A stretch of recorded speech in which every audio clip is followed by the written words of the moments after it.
মুসলিমিন ওমর ইবনুল খাত্তাব রাদিয়াল্লাহু তাআলা ডাক দিয়ে বললেন, ও যুবকের বাবা, তোমার সন্তানের সাথে আমাদের একটা সম্পর্ক ছিল, কোনো একটা নামাজ মিস দেয় না, কোনো একটা নামাজ মিস দেয় না, ফজর থেকে নিয়ে আবার ফজর পর্যন্ত কোনো ওয়াক্ত আর মিস দেয় না। আমাদের সাথে বসতো, আলোচনা করতো, দ্বীনি কথাবার্তা বলতাম, আমাদের খুব মহব্বতের মানুষ ছিল।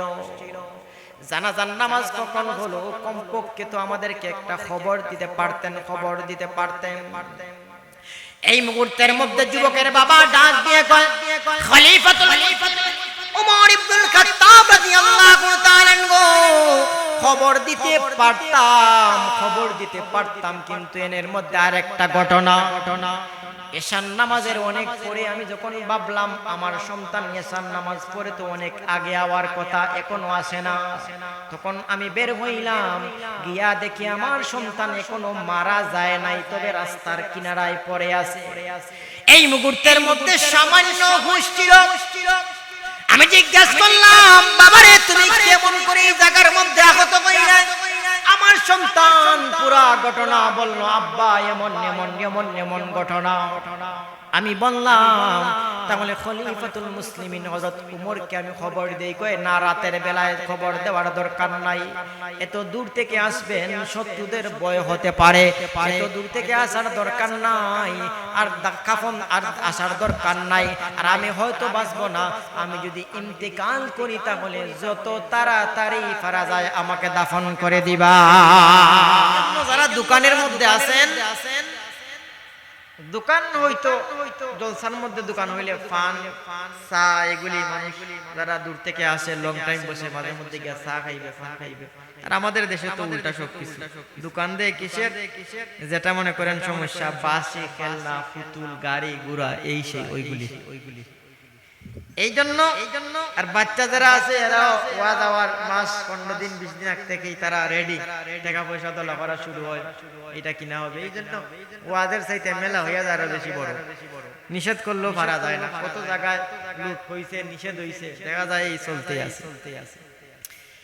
এই জন্য প্রিয় হাজিরিনে কেরাম, যারা এখনো আছেন আপনারা দোকানের মধ্যে, রাস্তার মধ্যে, ঘাটের মধ্যে, ওই জায়গায় গপ করতেছেন, চা খাইতেছেন, মেহেরবানি করিয়া মাহফিলের মধ্যে চলে আসেন। প্রতিদিন মাহফিল থাকবে না। আমরা যে বসে আছি, আল্লাহ আমাদেরকে মানুষ হিসাবে সৃষ্টি করেছেন। চাইলে গরু, বাছুর, বাঘ, ভাল্লুক কত কিছু বানাইতে পারতেন। আল্লাহ সৃষ্টির শ্রেষ্ঠ জীব, আশরাফুল মাখলুকাত, ওয়া লাকাদ কাররামনা বানি আদম, মানুষ হিসাবে আল্লাহ সৃষ্টি করেছেন। কত বড় নিয়ামত। সাথে সাথে আখির জামানার পয়গম্বর আকায়ে নামদার তাজদারি মদিনা রাহমাতুল লিল আলামিনের উম্মত বানায়া দুনিয়ার মধ্যে পাঠিয়ে দিয়েছেন। কত বড় সৌভাগ্য। এই জন্য প্রিয় হাজিরিনে কেরাম, যারা নিয়ামত পাওয়ার পর নিয়ামতের শুকর আদায় করবে, আল্লাহ তাদের নিয়ামতটাকে একটু আরো বাড়ায় দিয়ে। ওয়ালা ইন কাফারতুম ইন্না আযাবি লাশাদীদ, যারা আদায় করবে না, নিয়ামতের শুকর আদায় করবে না। আছে না কিছু মানুষ নাশুকরি করে, কৃতজ্ঞ হয় না, আল্লাহ নিজে বলেন আমি তাদের নিয়ামতকে ছিনিয়ে নিয়ে যাই, আযাবি লাশাদীদ, তাদেরকে আমি কঠিন আযাবের মধ্যে গ্রেফতার। অন্য আয়াতের মধ্যে আল্লাহ বলেন, লাউ কানাল বাহরু মিদাদাল লিকালিমাতি রাব্বি, লম্বা আয়াত, লানাফিদাল বাহরু ক্বাবলা আন তানফাদা কালিমাতু রাব্বি ওয়ালাউ জিনা বিমিসলিহি মাদাদা।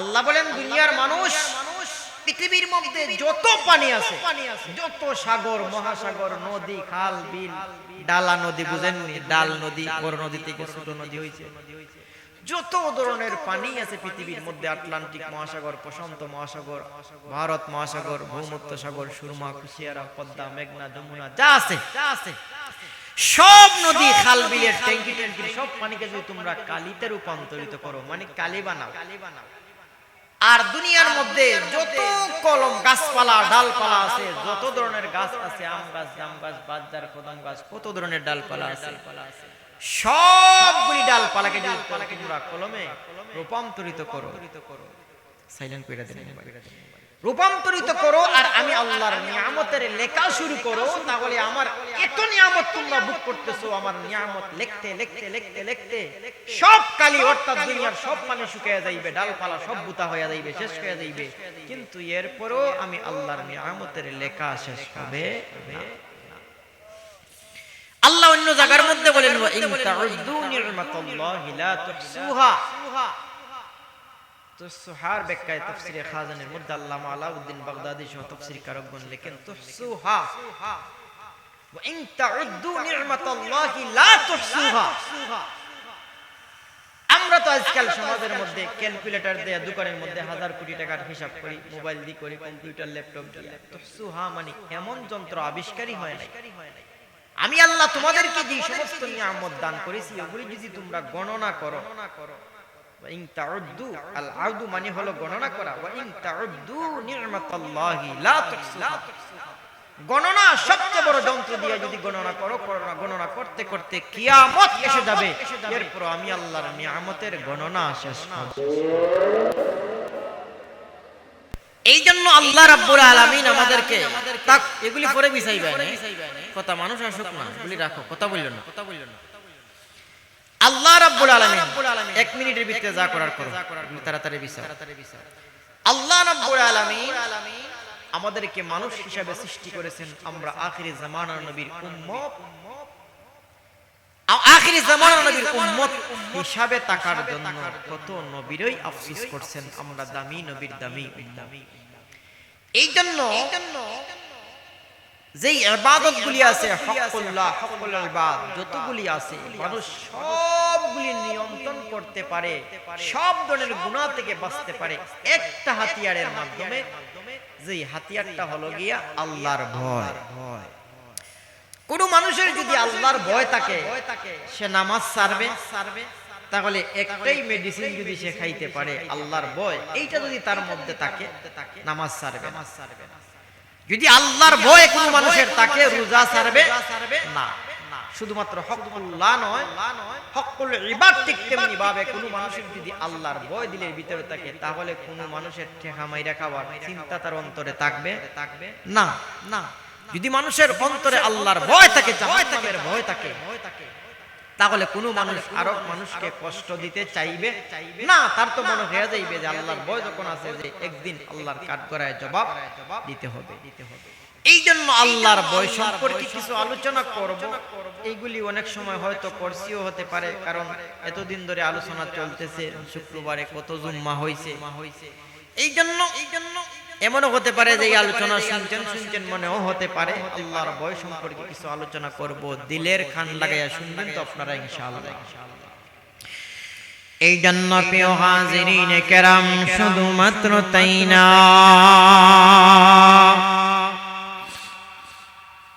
আল্লাহর পয়গম্বর বিশ্বনবী রাহমাতুল লিল আলামিন বলেন, মান বাকা মিন খাশিয়াতিল্লাহ হারামাল্লাহু আলাইহি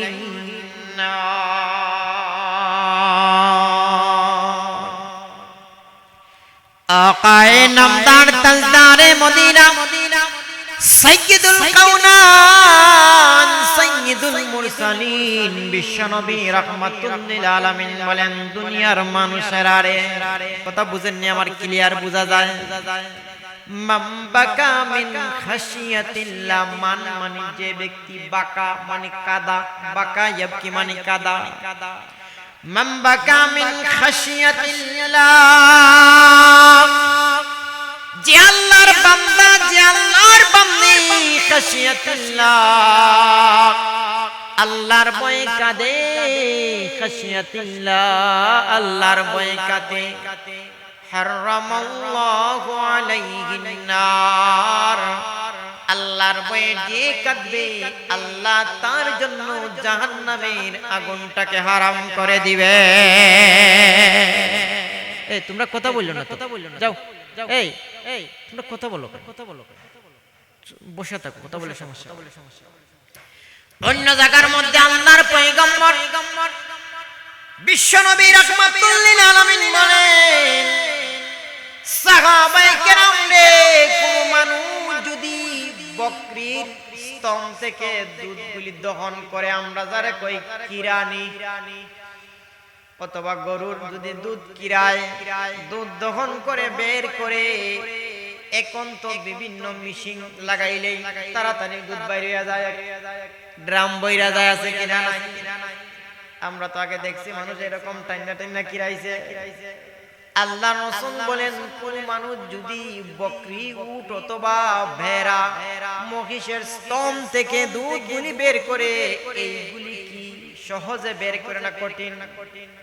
সাহাবায়ে কেরাম জবাব দিলেন, ইয়া রাসূলুল্লাহ, ইয়া হাবিবাল্লাহ, ও আল্লাহর পয়গম্বর, বাহির করতে সহজ। যদি এগুলি ঢুকাইতে চায় পারবে ঢুকাইতে? কি কোন আপনারা, সম্ভব না অসম্ভব? জোরে কন্যা সাহাবায়ে কেরাম ডাক দিয়ে বললেন, ইয়া রাসূলুল্লাহ, ইয়া হাবিবাল্লাহ, আল্লাহর পয়গম্বর, এগুলি চাইলেও গো নবীজি ঢুকাইতে পারবে না, এগুলি গো নবী অসম্ভব।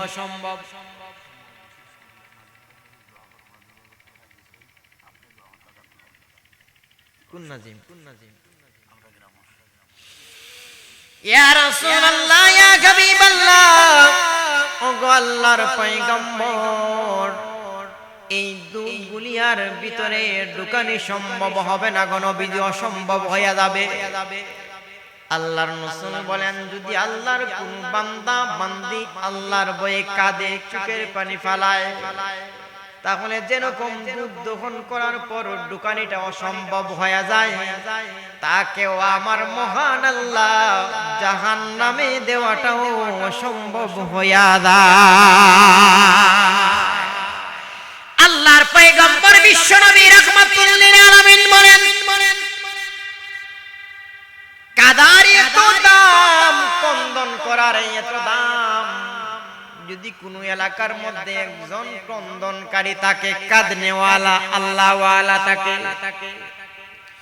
কোন এলাকার মধ্যে যদি আল্লাহর ভয়ে কান্নেওয়ালা, যদি আল্লাহর ভয়ে ডরানেওয়ালা একজন লোক থাকে, তাহলে এই ক্রন্দনকারীর এত দাম, এত দাম, এত দাম। আল্লাহর রাসূল বলেন, ওই ক্রন্দনকারী কাঁদনেওয়ালার উসিলায় মহান আল্লাহ ওই এলাকার মানুষদেরকেও বিভিন্ন উসিলা বানায়া জাহান্নাম থেকে বাঁচায়া জান্নাতের মধ্যে দিয়া দিবে। এই জান্নাতেও গাজিরিনে কেরাম আল্লাহকে বেশি বেশি করে ভয় করতে হবে। আল্লাহ বলেন, ওয়ালিমান খাফা মাকাম রাব্বিহি জান্নাতান, যারা আল্লাহর সামনে দাঁড়ানোকে ভয় করবে। ওয়ালিমান খাফা মাকাম, মাকাম ইয়াকুম মানে কি খাড়া হওয়া, দাঁড়ানো। ওয়ালিমান খাফা মাকাম রাব্বিহি জান্নাতান, যে তার রবের সামনে দাঁড়ানোকে ভয় করবে, অর্থাৎ রবের সামনে দাঁড়াইতে হবে, এটা ভাবিয়া চিন্তা করিয়া গুনাহ থেকে বিরত থাকবে। আল্লাহ নিজেই বলেন, জান্নাতান, এক বছর না, এটা বহু 2 বছর জান্নাতান, একটা জান্নাত নয়। আল্লাহ রাব্বুল আলামিন বলেন, আমি আমার ওই বান্দা বান্দিকে নিয়ামত ভরা 2টা জান্নাত দিয়া দিলাম। এই জন্য আমাদের অন্তরের মধ্যে ডর ভয় বেশি করে রাখতে হবে, আল্লাহকে ভয় করতে হবে। কোন মানুষ যদি আল্লাহকে ভয় করে করার মতো, তাহলে সে পরকাল হকুল্লাহ, হকুল ইবাদ, সে সবগুলি ছেড়ে দিবে। একজন মানুষ যদি মনে করেন ব্যবসা করতেছে, তার যদি আল্লাহর ভয় থাকে, তাহলে ব্যবসার মধ্যে সে কখনো দান্দামান্দা করবে না, না কখনো বাকির খাতার মধ্যে বালা বেশি করে একটু বাড়াইয়া লেখা রাখবে না, অথবা মাফের মধ্যে ওজনের মধ্যে কম বেশ করবে না, যদি আল্লাহর ভয় থাকে। কোন মানুষ যদি সিএনজি চালায়, তাহলে আল্লাহর ভয় থাকলে 5 টাকার জায়গা দিয়ে 10 টাকা রাখবে না। আছে না অনেক মানুষ এরকম, অন্তনি এক জায়গা থেকে ওই জায়গায় উঠছেন, অনেক সময় বাংলা আছে, টাকার পরে বাংলা নাই, 5 টাকা 10 টাকা বলন রাখে, কারণ তার ভিতরে আল্লাহর ভয় নাই, তার ভিতরের মধ্যে আল্লাহর ভয় নাই।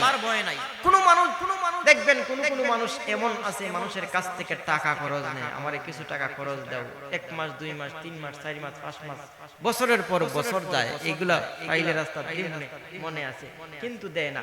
তার যদি আল্লাহর ভয় থাকতো, চিন্তা যদি করতো যে কখন মারা যায়, মারা গেলে এগুলির জন্য আমি হাসরের মাঠের মধ্যে আমার সব তাকে দিতে হবে, সব যদি না থাকে তাহলে তার গুনাহ আমার কাঁধে নিতে হবে, এইগুলি যদি তার আল্লাহর ভয় থাকতো, তাহলে কখনো এই কাজ তোমার মালিক তো বাড়ির মধ্যেই অনেকগুলি শত শত বকরি, এই বকরিগুলির মধ্য থেকে তুমি আমাদেরকে 2-3টা বকরি দিয়া দাও, আমরা বকরিগুলি নিয়ে যাইব। যেই জায়গার মধ্যে আমাদের খিদা লাগে আমরা বকরির দুধ পান করব। গন্তব্য শেষ হয়ে গেলে বকরিগুলি জবে করে আমরা খাইব। এর বিনিময়ে আমরা তোমাকে সামান্য দাম দিয়ে দিব। তোমারও ফায়দা হয়ে গেল, আমাদেরও ফায়দা। এটা হলো আমাদের সরকারি সিস্টেম, ফাঁকে দিয়ে কিছু রুজি করা।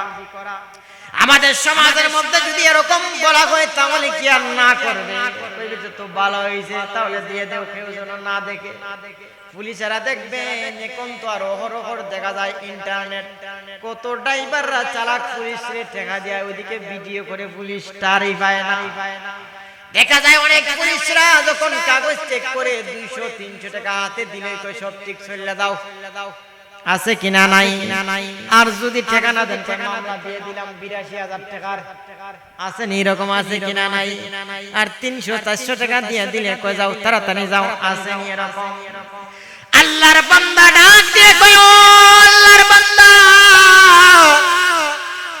আমি বকরির কোনো মালিক না, আমি হলাম বকরির রাখাল, আমি বকরির কোনো মালিক না। সুতরাং আমি দিতে পারবো না, বিক্রিও করতে পারবো না, কোনোভাবেই তোমাদেরকে কিচ্ছু দিতে পারবো না। আমি যদি এখন দেই তাহলে আল্লাহর দরবারে হাসরের ময়দানে কাঠগড়ায় যারা জবাব দিতে হবে। আমার ভয় হয়, আমি আল্লাহকে ভয় করি, কিয়ামত দিবসকে ভয় করি। আমি যদি এখন দান্দা মান্দা করি, আমার মালিককে ঠগাইয়া আমি লাভবান হয়ে যাই, লাভবান হইতে পারবো, কিন্তু কিয়ামতের ময়দানে এই লাভ কাজে আসবে না, বরংস আমি সবচাইতে বড় ক্ষতিগ্রস্ত হয়ে যাইব। খলিফাতুল মুসলিমিন উমর ইবনুল খাত্তাব রাদিয়াল্লাহু তাআলা তারে আরেকটু বুঝাইতে চাইলেন, তার ঈমানের পাওয়ার দেখতে চাইলেন, ঈমানের পাওয়ার দেখতে চাইলেন। যত বুঝাইতে যান শেষ পর্যায়ে ওই বালকটা, উনি যে খলিফাতুল মুসলিমিন, অর্ধেক জাহানের খলিফা, উনি বালক তো আর চিনে না। এখন তো আর মনে করেন নেটের জমানা, গরু রাখালেও চিনে কে দেশ চালাইতে আছে। বর্তমানে কে দেশ চালায়, ডক্টর ইউনূস, তারেও চিনে। এরপরে আগে অতীতে কে ছিল তারে চিনে, এর আগে কে ছিল সব ব্যক্তি বর্তমানে গরু রাখালেও চিনে, মোবাইলে দেখে, টেলিভিশনে। আগে তো টেলিভিশন নাই, মোবাইল নাই, গরু রাখালে কোনদিন উমরে চিনব? কি কোন আপনারা? আল্লাহর এই রাখাল বান্দা ডাক দিয়ে কয়, ওরে আল্লাহর বান্দা, শেষবারের মতো হুঁশিয়ার করে দিলাম, আমাকে আর পিরাপিরি করবেন না, আমাকে আর অনুরোধ রিকোয়েস্ট করবেন না। এখন যদি রিকোয়েস্ট করে তাহলে আমি আর বসে থাকবো না, আমি সোজা চলে যাব খলিফাতুল মুসলিমিন হযরতে উমর ইবনুল খাত্তাব রাদিয়াল্লাহু তাআলা আনহুর দরবারে। উমরের দরবারে গিয়ে নালিশ করব, তুমি আমাকে ধোঁকা দিয়া আমার মালিকের মাল সবকিছু নষ্ট করতে চাও। আমি গিয়া খলিফাতুল মুসলিমিনের কাঠগড়ায় দাঁড়াইয়াটা বলবো। এই মুহূর্তের মধ্যে খলিফাতুল মুসলিমিন মনে মনে কন্ডে হে দেখি আমার দরবারে নালিশ দিতে চায় আমার বিরুদ্ধে, আমার বিরুদ্ধে আমার দরবারে গিয়া নালিশ করতে চায়। তাহলে বোঝা যায় তারে আমি উমর এই যেহেতু তারে গলাইতে পারছি না, পৃথিবীর কোন শক্তি তারে গলাইতে পারবে? আরো জোরে কোন পারবে? খলিফাতুল মুসলিমিন হযরতে উমর ইবনুল খাত্তাব রাদিয়াল্লাহু তাআলা আনহু বুকের সাথে জড়াইয়া ডাক দিয়ে বললেন, আল্লাহর বান্দারে, তুমি যার দরবারে গিয়া আমার বিরুদ্ধে নালিশ করবাই, আমি হলাম উমর ইবনুল খাত্তাব, তুমি আমাকে চিনো না। আমি এক সময় ওই মাঠের মধ্যে আমি উটের রাখালি, বকরির রাখালি এক সময় করতাম। মহান আল্লাহ আমাকে অর্ধেক জাহানের খলিফা বানায় দিয়েছেন, আমি অর্ধেকটা পৃথিবী শাসন করি। তুমি যেই উমরের কাছে গিয়া আমার কথা নালিশ করবাই, আমি বললাম সেই উমর ইবনুল খাত্তাব, আমি তোমাকে যাচাই বাছাই করলাম, আমি তোমাকে টেস্ট করে দেখলাম তুমি আল্লাহকে ডরাও কিনা, আল্লাহকে ভয় করো কিনা। তুমি যদি প্রথমেই রাজি হইয়া যাইতে তাহলে আমি নিজে তোমার বিচার করতাম। এই জন্য তোমার ভিতরে আল্লাহর ডর ভয় আছে।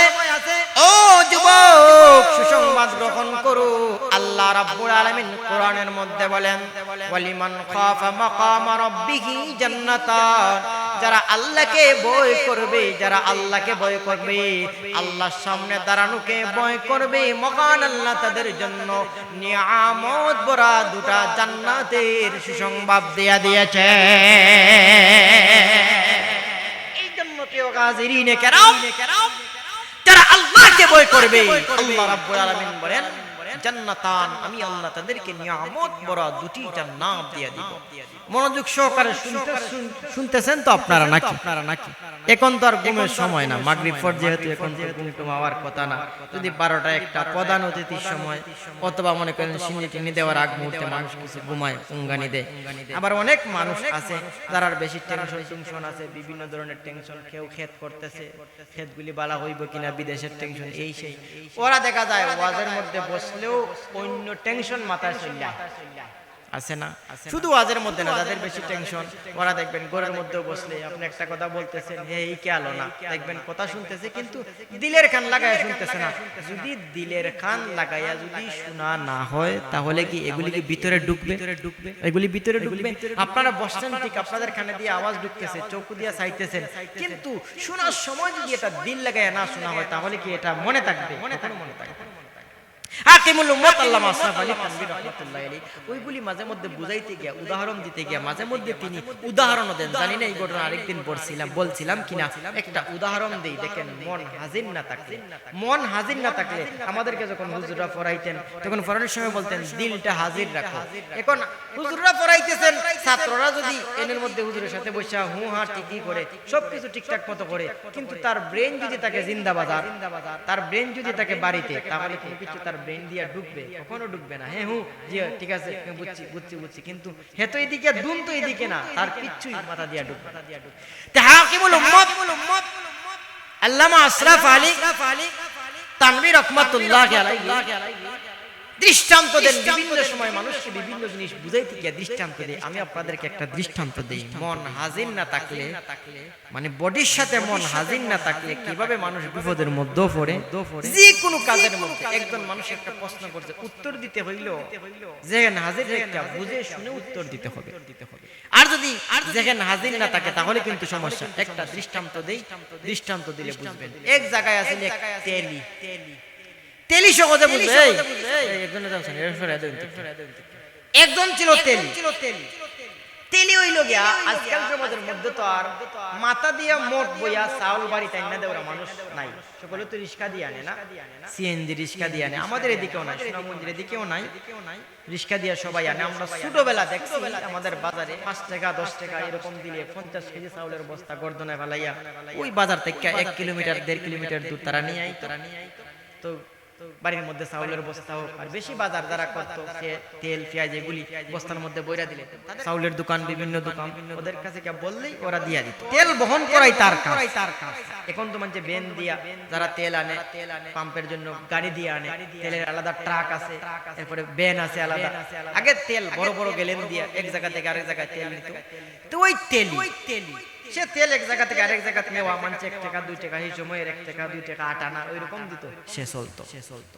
একদিন একটা লোক গেছে বাজারের মধ্যে তেল কেনার জন্য। তার এলাকার বড় একটা বাজার, এলাকার বাজারের জন্য তেল কিনবে বড় বাজার থেকে। বেশ অনেকগুলি তেল কিনছে। এখন তেলিরে পাইছে, তেলি তুই আমার তেল না বাড়ির মধ্যে কেন? তার জেহেনটা উপস্থিত না থাকলে যে কোন বিপদের মধ্যে পড়তে হয়। তুই কি আমার তেল না দিবে বাড়ির মধ্যে? এখন তেলি কই আমার তো কাজ হইলো তেল না মানুষের বাড়িতে দেওয়া। সমস্যা কি? আমি তেল না দিব। কত দিত? আপনি আমার 2টা চল তেল মাথার মধ্যে নে। আর ওই মালিক তো পিছনে যাইতে, মালিক তো আটতে যাইতে রিস্কা দিয়া তো নাই সেই সময়। মালিক হাইটটা পিছনে যাইতেছে, আর হেও তেলের বড় অনেক পিছনে যাইতেছে। বাক্কা দূরের রাস্তা, 2-3-4 কিলোমিটার দূর রাস্তা যাইতেছে। তখন নিয়ে যাইতেছে আর মনে মনে একটা চিন্তা শুরু করে। দেখবেন মাঝে মধ্যে চিন্তায় ভাইটা বাড়ি যাইতেছেন, হাঁটতেছেন ঠিক, কিন্তু চিন্তা মাথার মধ্যে আইতেছে।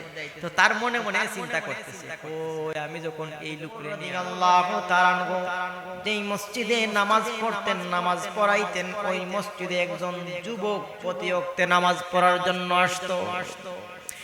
আমার ভাই বন্ধুরা গো, খলিফাতুল মুসলিমিন হযরতে উমর ইবনুল খাত্তাব রাদিয়াল্লাহু তাআলা আনহু এই যুবককে একদিন দুই দিন তিন দিন দেখলেন। আমাদের সমাজের মধ্যে যদি আমরা দেখি একটা লোক ওইদিকে দুইবার তিনবার যায়, 4 নম্বর বার কই মুখে বা তুমি কোন কুটুম বাড়ি আইছো নাকি, তা এইদিকে দেখি বারবার কই বল অমুকের ঘরে তো আমি আইছি। 2 দিন 3 দিন 4 দিন পর খলিফাতুল মুসলিমিন হযরত উমর ইবনুল খাত্তাব রাদিয়াল্লাহু তাআলা আনহু তার নাম ঠিকানা জিজ্ঞাসা করলেন, তোমার বাড়ি কোথায়, তুমি কোন জায়গায় থাকো, তোমার বাবার নাম কি, সবকিছু জিজ্ঞাসা করলেন। সবকিছু জিজ্ঞাসা করার পর উমর ইবনুল খাত্তাবের সাথে ওই যুবকের একটা সম্পর্ক হয়ে যায়। প্রতিয়ক্ত যুবক আছে, উমর ইবনুল খাত্তাব তাকে দেখেন নামাজ পড়ান, সে 5 ওয়াক্ত নামাজ আদায় করে। হযরতে উমর ইবনুল খাত্তাব রাদিয়াল্লাহু তাআলা এবং এই যুবকের মধ্যে একটা সম্পর্ক হয়ে গেল, মুহাব্বতের সম্পর্ক হয়ে গেল। ওয়ারাজুলানে তাহাব্বা ফিল্লাহি ইজতামা আলাইহি ওয়া তাফাররাকা আলাইহি। নবী স্বয়ং হাদিসের মধ্যে বলেন, আরশের ছায়া, যেই দিন আরশের ছায়া ছাড়া কোনো ছায়া থাকবে না, এই দিন আল্লাহ 7 দল মানুষকে আরশের ছায়ার নিচে জায়গা দিবেন। সাবআতুন ইউযিল্লুহুমুল্লাহু ফি যিল্লিহি ইয়াওমা লা যিল্লা ইল্লা যিল্লুহু, ইমামুন আদিলুন ওয়া শাবুন নাশা ফি ইবাদাতিল্লাহ। এরকম এক দল আছে, ওয়ারাজুলানে, দুইজন যুবক, ওয়ারাজুলানে তাহাব্বা ফিল্লাহি ইজতামা আলাইহি ওয়া তাফাররাকা আলাইহি। এমন দুই ব্যক্তিকে আল্লাহ আরশের ছায়ার নিচে জায়গা দিবেন রে আমার ভাইরা, যেই দুইটা মানুষ একজন আরেকজনকে কোনো টাকার জন্য মহব্বত করে না, সৌন্দর্যের জন্য মহব্বত করে না, বংশ দেখে মহব্বত করে না, দুনিয়ার কোনো স্বার্থের জন্য না। ওয়ারাজুলানে তাহাব্বা ফিল্লাহি ইজতামা আলাইহি ওয়া তাফাররাকা আলাইহি। তারা দুইজন একজন আরেকজনকে আল্লাহর জন্য মহব্বত করে। আল্লাহর রাসূল বলেন, ওই দুইজন মানুষকেও আল্লাহ আরশের ছায়ার নিচে জায়গা দিয়ে দিবে। হযরত উমর ইবনুল খাত্তাব রাদিয়াল্লাহু তাআলা এবং ওই যুবকের মধ্যে একটা সম্পর্ক হয়ে গেল। একজন আরেকজনকে মহব্বত করে। দেখেন আল্লাহকে ভয় করলে কি পরিমাণ ফলটা পাওয়া যায়। উদাহরণের জন্য ওই ঘটনা বলতেছি। এক ওয়াক্ত নামাজ আসলে উমর ইবনুল খাত্তাবের সাথে মুসাফা সালাম দিয়ে যায়। উমর ইবনুল খাত্তাব তাকে বিভিন্ন জিনিস জিজ্ঞাসা করে। এরকম প্রতিদিন চলছে, কোনো একটা ওয়াক্ত নামাজ যুবকের মিস হয় না। চলতে চলতে চলতে চলতে হঠাৎ করে একদিন দেখেন এশার নামাজের মধ্যে যুবক নাই। মনে মনে উমর ভাবলেন, মানুষের তো বিপদ আপদ থাকতেই পারে, হয়তো এশার নামাজে আসে নাই, হয়তো ফজরের নামাজে আসবে। আর উমর এটা ভালো করেই জানেন, মারাত্মক বিপদ ছাড়া এই আল্লাহর বান্দা মসজিদে না আসার কথা না। এশার নামাজের মধ্যে যখন আল্লাহর বান্দা আসে নাই, খলিফাতুল মুসলিমিন হযরত উমর ইবনুল খাত্তাব রাদিয়াল্লাহু তাআলা আনহু মনে মনে মনে মনে ভাবলেন, তাহলে মনে হয় ফজরের নামাজের মধ্যে ওই যুবকের সাথে আমার দেখা হয়ে যাইবে। ফজরের নামাজের আজান হইল। উমর মনে মনে ভাবতেছেন, কই রে যুবক তো দেখি না, অন্যদিন তো আজানের আগেই বা আজানের সাথে সাথেই চলে আয়। আজান হয়ে গেল, নামাজের টাইমে হয়ে গেল, সামান্য বাকি, এরপরও যুবক আসে না। নামাজের টাইম হয়ে গেল। খলিফাতুল মুসলিমিন উমর ইবনুল খাত্তাব রাদিয়াল্লাহু তাআলা আনহু নামাজ শুরু করে দিলেন। কথা বুঝেন তো আপনারা আমার? নামাজ শুরু করে দিলেন। নামাজের সালাম ফিরে যখন এইদিকে ঘুরলেন, তাসবিহ পড়তেছেন, তখন তাকায়া দেখেন যুবক নাই। ওমর ইবনুল খাত্তাব মনে মনে ভাবলেন, মারাত্মক ধরনের কোনো অসুবিধা না হইলে আমার এই যুবক আল্লাহর এই বান্দা নবীর এই উম্মত না আসার কথা না, হয়তো কোনো মারাত্মক সমস্যা অসুবিধা, মনে হয় অসুস্থ, না হয় কোনো বিপদ হতে পারে। আরো কয়েকজন সাহাবীকে ডাক দিয়ে বললেন, সাহাবায়ে কেরাম রে, নামাজের তাসবিহ তাহলিল সব শেষ করিয়া তোমরা আমার সাথে চলো, আমার সাথে চলো। আমরা গিয়া ওই যুবকের বাড়িতে দেখব যুবক কোন সমস্যার মধ্যে আছে কিনা নাই। খলিফাতুল মুসলিমিন হযরতে ওমর ইবনুল খাত্তাব রাদিয়াল্লাহু তাআলা আর কয়েকজন মানুষকে সাথে নিয়ে যুবকের বাড়ির দিকে চললেন। তিনি তো তার নাম ঠিকানা সবকিছুই জানেন, সব জানেন। বাড়ির মধ্যে চলে গেলেন। বাড়ির মধ্যে গিয়া বাড়িতে ঢুকার আগেই মানুষকে জিজ্ঞাসা করলেন অমুক নামের যুবক কোথায়, অমুক নামের যুবক কোথায়। বাড়িতে ঢুকার আগেই কয়েকজন জবাব দিল, উনি তো আর দুনিয়ার মধ্যে নাই, গত রাতেই উনি তো দুনিয়া ছেড়ে চলে গেছে। নবীজির সাহাবী খলিফাতুল মুসলিমিন হযরত ওমর ইবনুল খাত্তাব রাদিয়াল্লাহু তাআলা যুবকের বাড়ির মধ্যে পৌঁছিয়া যুবকের বাবাকে ডাক দিলেন, ও যুবকের বাবা, তোমার সন্তান কোথায়? কয় আমার সন্তান তো এরকম এরকম এরকম দুনিয়ার মধ্যেও নাই। কিভাবে মারা গেল? কয় এরকম এরকম ঘটনা। আমার সন্তান আল্লাহকে খুব বেশি ভয় করত, 5 ওয়াক্ত নামাজ আদায় করত, কারো কোনো হক নষ্ট করত না, কোনদিন মিথ্যা কথা বলে নাই, দান্দা মান্দা করে নাই, সয়সার করে নাই, কোনদিন কাউকে কষ্ট দেয় নাই। কিন্তু আমার ওই পাশের বাড়ি আমার ছেলে যেই রাস্তা দিয়ে আসা যাওয়া করে, ওই রাস্তার মধ্যে একটা যুবতী মহিলা আমার সন্তানের সাথে খারাপ কাজে লিপ্ত হওয়ার জন্য বহুত চক্রান্ত করছে, কিন্তু পারে নাই। শেষ পর্যায়ে আমার সন্তান যখন গত রাত্রে আসতেছে, গত মাগরিবের পরে যখন আসে এশার নামাজে যাওয়ার জন্য রেডি হইল, তখন ওই মেয়েটা আমার সন্তানকে ওই রাস্তার মধ্যে হত্যা করে দেয়।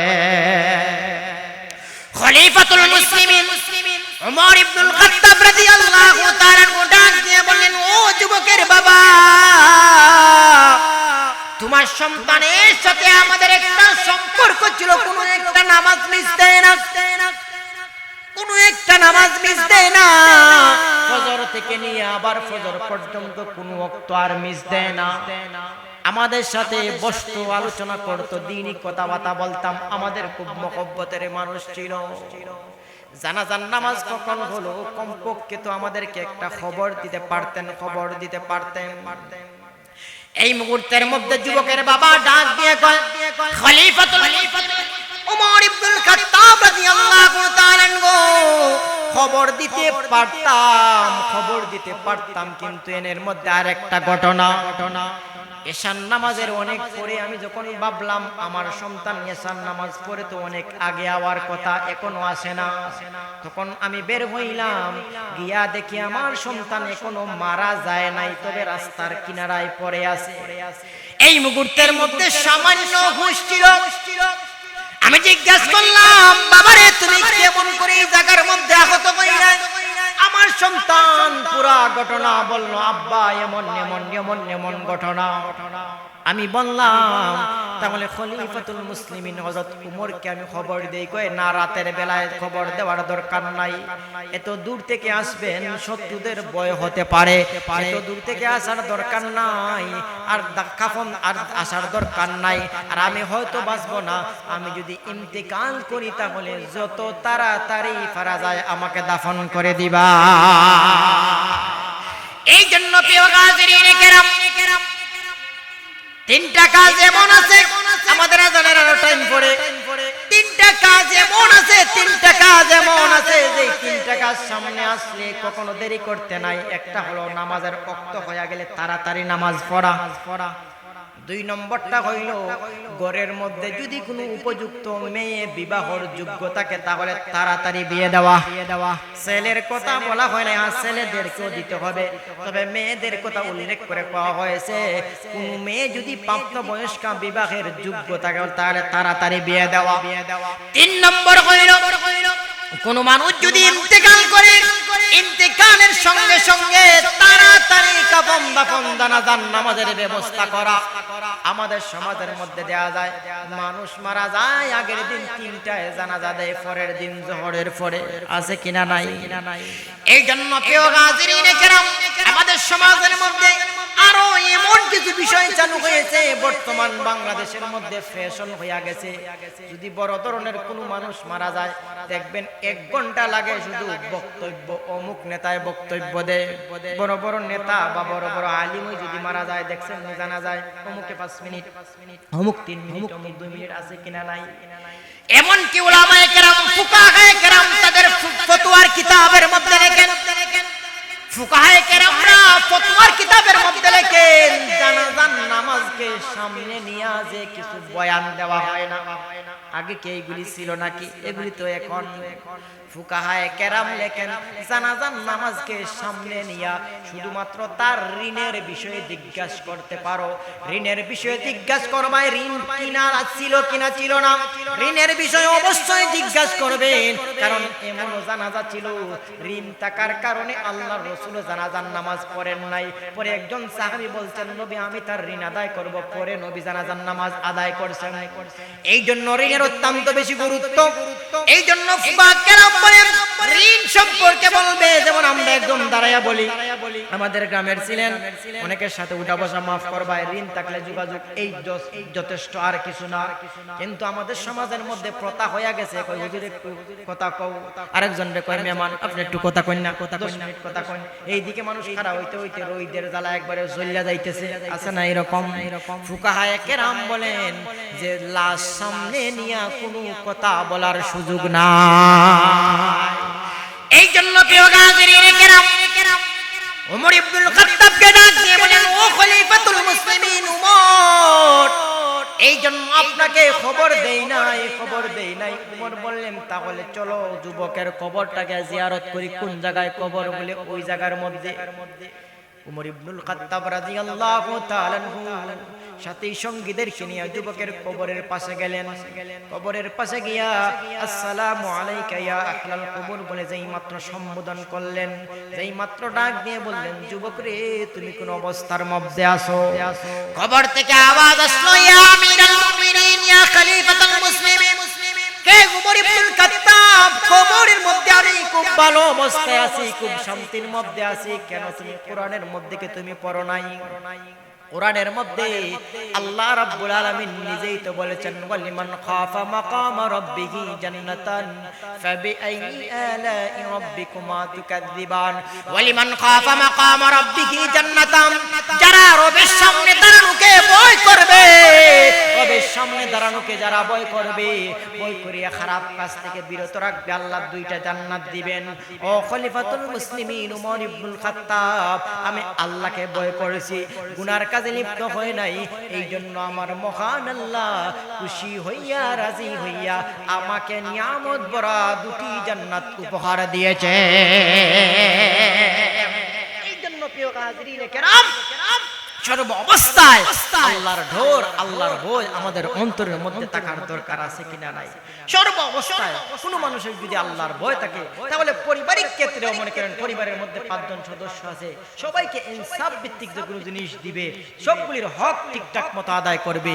আর যাদের পরকালের হক নাই, পরকালের ভয় নাই, তারা ঠিকঠাক মতো হকগুলি আদায় করবে না। তাদের তো ভয় যেহেতু নাই, যতক্ষণ আপনার সামনে আছেন সামনাসামনি হতে একটু লেনদেন ক্লিয়ার করবে, একটু আফার করলে দেখবেন ফগর টাকা ঢুকায় ফেলাইছে। এই জন্য একমাত্র আল্লাহর ভয় পারে মানুষকে আল্লাহ ওয়ালা বানাইতে, একমাত্র আল্লাহর ভয় মানুষকে বুজুর্গ বানাইতে পারে, আল্লাহ ওয়ালা বানাইতে মানুষকে পরহেজগার বানাইতে পারে একমাত্র আল্লাহর ভয়। কোন মানুষের অন্তরে যদি আল্লাহর ভয় থাকে তাহলে সে দুনিয়ার কোনো খারাপ কাজই করতে পারবে না। তার যখন খারাপ কাজ করতে যাবে তখনই মনে হয়ে যাইবে যে আজকে যদিও আমি কারো কাছে এর জবাব না দেওয়া লাগে, পরকালের মধ্যে হাসরের ময়দানের মধ্যে এর জন্য আমি জবাব দিতে হইবে। আল্লাহর ভয়টা যদি তার অন্তরের মধ্যে চলে আসে তাহলে সে কখনো কোনো ধরনের খারাপ কাজ করতে পারবে না। এই জন্য প্রিয় ভাই আজানের টাইম হয়ে গেছে 5 মিনিট আছে। আর এই জন্য এই যে মাহফিলটা আমি তো আর সব সময় আসি আলোচনা করি, এখানের মধ্যে বিভিন্ন জায়গা থেকে দূর দূরান্ত থেকে মেহমানরা আসতেছেন, এসার পর থেকেই তাদের আলোচনা ধারাবাহিকভাবে শুরু হবে। এই জন্য আমরা যারা গড়ে এখনো আসি, আমরা মাহফিলের মধ্যে আসি, মেহমানরা এসে যদি দেখেন যে মানুষ তো কম দেখা যায় বা এত বড় মহল্লা কিন্তু মানুষ কম, তাহলে আমাদের যে একটা ঐতিহ্য আছে, এই ঐতিহ্যটা ঠিক থাকলো না, মানুষ কম। এই জন্য প্রিয় হাজিরিনে কেরাম, এরপরে মেহমানরাও সেই রকম তাদের ধারণাটা অন্যরকম থাকবে, কয় না না আগে তো শুনতাম বেশি মানুষ হইতো, এখন দেখি না বা তেরো সেরকম না। এই জন্য প্রিয় হাজিরিনে কেরাম, আমরা যারা রাস্তাঘাটে ঘরে বাড়িতে আসি, আমরা মাহফিলের মধ্যে আসি, এশার নামাজটাই এখানের মধ্যে আদায় করি, অথবা যে মসজিদগুলো আছে মসজিদগুলোর মধ্যে আমরা এশার নামাজ পড়া সাথে সাথে এই মাহফিলের মধ্যে আসি। এই জন্য প্রিয় হাজিরিনে কেরাম, এই যে মাহফিলটা আছে, এই মাহফিলটা প্রতি বছর হোক, আপনারা চান তো ইনশাআল্লাহ, আল্লাহ কবুল করুক। আমরা মুখতাসর একটা দোয়া করে নেই। এই অনেকে সহযোগিতা করছেন, 2000 টাকা কে দিছে? নাজিম, পশ্চিম দোসান নাজিম 2000 টাকা দিয়েছেন। আচ্ছা, আরো যারা দেন তো পরবর্তীতে কালেকশন হবে তখন দিয়ে দিবেন। আমরা সবার জন্য দোয়া করি, দুরূদ শরীফ পড়েন। সাল্লাল্লাহু আলা সাইয়্যিদিনা ওয়া মাওলানা মুহাম্মদ ওয়া আলা আলিহি ওয়া আসহাবিহি ওয়া সাল্লাম। সাল্লাল্লাহু আলা সাইয়্যিদিনা ওয়া মাওলানা মুহাম্মদ وعلى آله وأصحابه وسلم. أستغفر الله إن الله غفور رحيم. أستغفر الله الذي لا إله إلا هو الحي القيوم وأتوب إليه. لا حول ولا قوة إلا بالله العلي العظيم. الحمد لله رب العالمين والعاقبة للمتقين. والصلاة والسلام على سيد الأنبياء والمرسلين وعلى آله وأصحابه وجنوده أجمعين. ربنا ظلمنا أنفسنا وإن لم تغفر لنا وترحمنا لنكونن من الخاسرين. اللهم اغفر لنا ولوالدينا رب ارحمهما كما ربياني صغيرا. رب ارحمهما كما ربياني صغيرا. رب العالمين مولا مدر زندگی تمام معاف فرما. আল্লাহ আমাদের মায়ার মুর্তেগামদেরকে মাফ ফরমাও। আল্লাহ তাদের কবরগুলিকে তুমি জান্নাতের বাগান বানায়া দাও। আল্লাহ এই মাহফিলের আয়োজন করতে যারা টাকা পয়সা দিয়ে সহযোগিতা করেছেন, আল্লাহ প্রত্যেকের সহযোগিতাকে তুমি কবুল আর মঞ্জুর ফরমাও।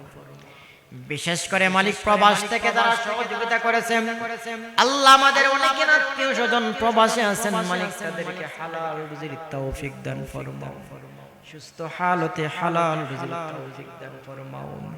আল্লাহ যারা সার্বিক সহযোগিতা করেছেন, প্রত্যেকের সহযোগিতাকে মালিক তুমি কবুল আর মঞ্জুর ফরমাও। এই মাহফিলের উসিলায় অত্র মহল্লার তামাম মুর্দেগানের কবরকে তুমি জান্নাতের বাগান বানাইয়া দাও। আল্লাহ আমরা যে উদ্দেশ্য না তুমি মাওলার দরবারে হাত উঠাইলাম, প্রত্যেকের দিলের জায়েজ মাকাসিদ গুলি পূরণ করে দাও। আল্লাহ যারা সমস্যার মধ্যে আছেন, সমস্যাকে তুমি দূর করিয়া দাও। আল্লাহ অনেক অসুস্থ আছেন, তাদেরকে শিফায়ে কামিলা শিফায়ে আজলা নসিব ফরমাও। রব্বুল আলামিন মাওলা আখিরাত কিসির মধ্যে তুমি খায়রে বরকত দান ফরমাও। আল্লাহ ফসলাদিকে তুমি গজব থেকে হেফাজত ফরমাও। আল্লাহ যাদের ব্যবসা আছে ব্যবসার মধ্যে তুমি বরকত দান ফরমাও। আল্লাহ বারবার হারাম শরীফ জিয়ারত করার তৌফিক দান ফরমাও। তোমার হাবিবের রওজার পাশে দাঁড়াইয়া আসসালাতু ওয়াসসালামু আলাইকা ইয়া রাসূলুল্লাহ বলার আমাদের প্রত্যেককে তুমি তৌফিক দিয়া দাও। রব্বুল আলামিন মাওলা যতদিন পর্যন্ত ইহরামের কাফন না লাগাইছি, ততদিন পর্যন্ত আমাদের শরীরে সাদা কাফনের কাফন লাগাইও না। রব্বুল আলামিন মালিক রে এই মাহফিলকে তুমি কিয়ামত পর্যন্ত কায়েম আর দায়েম ফরমাও। রব্বুল আলামিন জানি না কয়দিন কোন দিন জানি আমাদের মৃত্যুর ডঙ্কা বাজায় দিবে, যেই দিন ইন্তেকাল হয় ঈমান খারাপ বানায়া দুনিয়া থেকে বিদায় দিও না আল্লাহ, বেঈমান বানায়া তুমি দুনিয়া থেকে বিদায় দিও না আল্লাহ, ঈমান খারাপ বানায়া তুমি দুনিয়া থেকে বিদায় দিও না, মওতে ঈমান নসিব করাইয়া কালেমা পড়াইয়া তোমার হাবিব বিশ্ব নবী রাহমাতুল লিল আলামিনের চেহারা মুবারক দেখাইয়া দুনিয়া থেকে বিদায় দিও। ربنا تقبل منا إنك أنت السميع العليم وتب علينا يا مولانا إنك أنت التواب الرحيم آمين برحمتك يا أرحم الراحمين.